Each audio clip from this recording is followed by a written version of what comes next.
It's that time again. Bible reading time. Let's go. Chapter 26. Judas agrees to betray Jesus. Then one of the 12, the one called Judas Iscariot, went to the chief priests and asked, "What are you willing to give me if I hand him over to you?" So they counted out for him 30 silver coins. From then on, Judas watched for an opportunity to hand him over. The Lord's Supper. On the first day of the Feast of Unleavened Bread, the disciples came to Jesus and asked, "Where do you want us to make preparations for you to eat the Passover?" He replied, "Go into the city to a certain man and tell him, 'The teacher says, my appointed time is near. I am going to celebrate the Passover with my disciples at your house.'" So the disciples did as Jesus had directed them and prepared the Passover.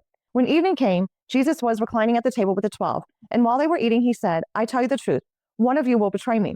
They were very sad and began to say to him, one after the other, "Surely not I, Lord."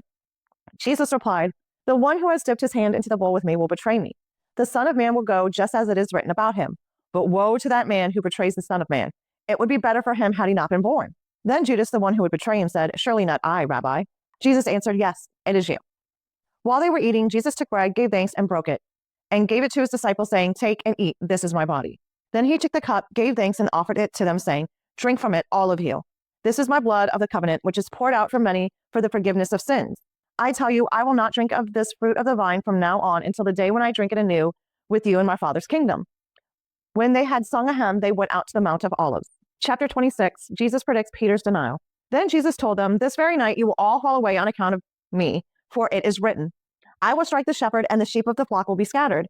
But after I have risen, I will go ahead of you into Galilee." Peter replied, "Even if all fall away on account of you, I never will."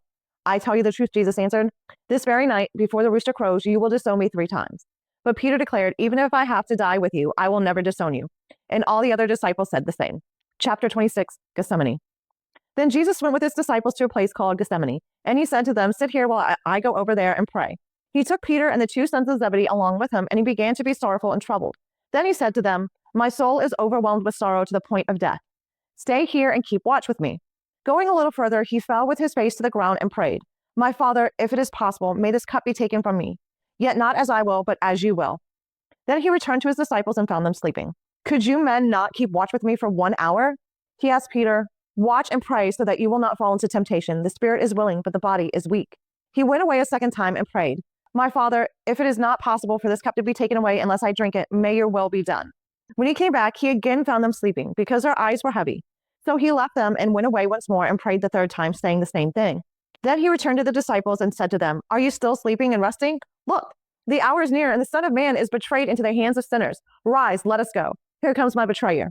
Chapter 26, Jesus arrested. While he was still speaking, Judas, one of the 12, arrived. With him was a large crowd armed with swords and clubs, sent from the chief priests and the elders of the people.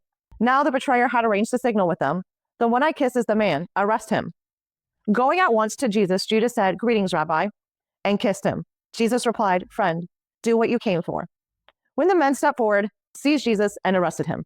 With that, one of Jesus' companions reached for his sword, drew it out, and struck the servant of the high priest, cutting off his ear.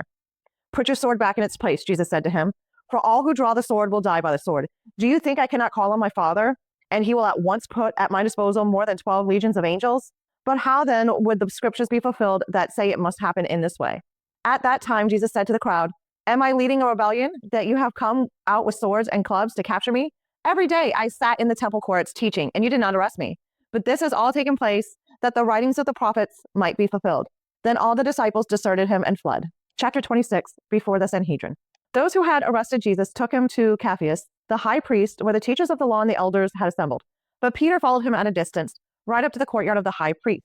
He entered and sat down with the guards to see the outcome.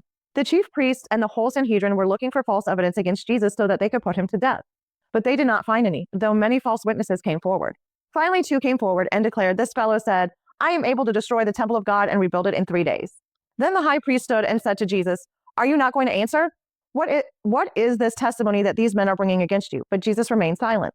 The high priest said to him, "I charge you under oath by the living God. Tell us if you are the Christ, the Son of God." "Yes, it is as you say," Jesus replied. "But I say to all of you, in the future you will see the Son of Man sitting at the right hand of the Mighty One and coming on the clouds of heaven." Then the high priest tore his clothes and said, "He has spoken blasphemy. Why do we need any more witnesses? Look, now you have heard the blasphemy. What do you think?" "He is worthy of death," they answered. Then they spit in his face and struck him with their fists. Others slapped him and said, "Prophesy to us, Christ. Who hit you?" Chapter 26, Peter disowns Jesus. Now Peter was sitting out in the courtyard, and a servant girl came to him. You also were with Jesus of Galilee, she said.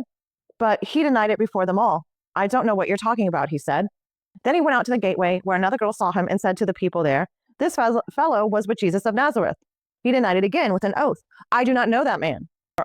I don't know the man. After a little while, those standing there went up to Peter and said, surely you are one of them, for your accent gives you away.